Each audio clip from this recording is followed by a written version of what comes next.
തൃപ്പൂണിത്തുറയിൽ MLA ആയി മത്സരിക്കാൻ ഇനി താനില്ലെന്ന് എംഎൽഎ കെ ബാബു. തുടർച്ചയായ വിജയങ്ങളുടെ അടിസ്ഥാനത്തിൽ വീണ്ടും മത്സരിക്കണമെന്ന ആവശ്യം പാർട്ടി നേതൃത്വത്തിൽ നിന്ന് ഉയർന്ന സാഹചര്യത്തിലാണ് എറണാകുളം ഡിസിസി വിളിച്ചു ചേർത്ത വാർത്താ സമ്മേളനത്തിൽ കെ ബാബു തന്റെ നിലപാട് വ്യക്തമാക്കിയത്.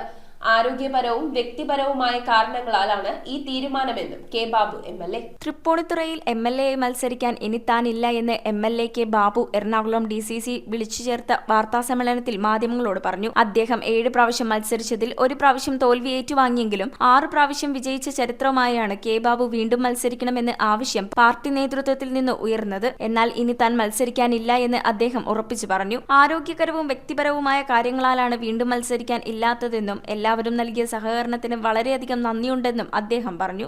എല്ലാ മേഖലയിൽ നിന്നും വലിയ പിന്തുണ എല്ലാ കാലത്തും എൻ്റെ പൊതുപ്രവർത്തന രംഗത്തുണ്ടായിട്ടുണ്ട്. പ്രത്യേകിച്ച് ഒന്നുമല്ലാതിരുന്ന് തന്നെ ഞാനാക്കി മാറ്റുന്നതിൽ കോൺഗ്രസ് പാർട്ടിയും അതുപോലെ തന്നെ തൃപ്പൂണിത്തുറയിലെ ജനങ്ങളും വലിയ പങ്കാണ് വഹിച്ചത്. ഒരു സാധാരണക്കാരനായിരുന്ന എന്നെ 91-ൽ സംസ്ഥാന കോൺഗ്രസ് നേതൃത്വം തൃപ്പൂണിത്തുറയിൽ സ്ഥാനാർത്ഥിയായി തീരുമാനിച്ചു.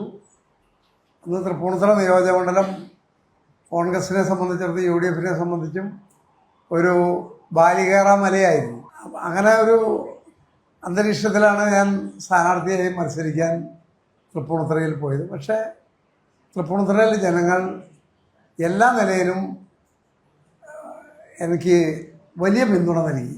എന്നെ കൈപിടിച്ചുയർത്തിയ തൃപ്പൂണിത്തുറയിലെ ജനാധിപത്യ വിശ്വാസികളോടും കക്ഷി രാഷ്ട്രീയത്തിന് അതീതമായി എന്നെ പിന്തുണച്ചിരുന്ന എല്ലാ വിഭാഗം ജനങ്ങളോടും ഞാൻ ഈ സന്ദർഭത്തിൽ നന്ദി രേഖപ്പെടുത്തുകയാണ്. ഒരു തെരഞ്ഞെടുപ്പിൽ എനിക്കങ്ങനെ വിജയസാധ്യതയെക്കുറിച്ചൊരു സംശയം ഒരിക്കലും ഉണ്ടായിട്ടില്ല. കാരണം എനിക്ക് ആ നിയോജകമണ്ഡലത്തിലെ ജനങ്ങളിൽ അത്രയേറെ വിശ്വാസമാണ്. അവർക്ക് എന്നിലും നല്ല വിശ്വാസം ഉണ്ടായിരുന്നു. അതുകൊണ്ട് എനിക്ക് ആ സീറ്റിൽ മത്സരിച്ച് ജയിക്കാൻ പറ്റുമെന്നുള്ളതിനെക്കുറിച്ച് ഒരു സംശയം ഉണ്ടായിരുന്നില്ല, ഒരിക്കലും ഉണ്ടായിട്ടില്ല. പക്ഷെ ഈ പ്രാവശ്യം എനിക്ക് വ്യക്തിപരമായ ചില പ്രശ്നങ്ങളുണ്ട്. പ്രധാനമായിട്ട് ആരോഗ്യ പ്രശ്നങ്ങളുണ്ട്. പിന്നെ ഇപ്പോൾ അങ്ങനെ ധാരാളം പുതുമുഖങ്ങളും വരുന്നൊരു കാലഘട്ടമാണ്. അപ്പോൾ പിന്നെ കടിച്ചു തൂങ്ങണ്ടെന്നുള്ളൊരു ചിന്ത ഉണ്ടായി. പിൻഗാമിയെ പ്രഖ്യാപിക്കുവാൻ താൻ തയ്യാറല്ലെന്നും അത്തരത്തിലുള്ള നടപടികൾ ഒരു പാർട്ടിയിലും ഇല്ല എന്നും ഉചിതമായ സമയത്ത് കോൺഗ്രസ് നേതൃത്വം തൃപ്പൂണിത്തുറയിൽ വിജയസാധ്യതയുള്ള സ്ഥാനാർത്ഥിയെ പ്രഖ്യാപിക്കുമെന്നും അദ്ദേഹം കൂട്ടിച്ചേർത്തു. തൃപ്പൂണിത്തുറ നിയോജകമണ്ഡലത്തിൽ കോൺഗ്രസിന്റെ UDFന്റെ ഒരു മികച്ച സ്ഥാനാർത്ഥിയെ പാർട്ടി നേതൃത്വം കണ്ടെത്തും എന്നാണ് ഞാൻ പ്രതീക്ഷിക്കുന്നത്.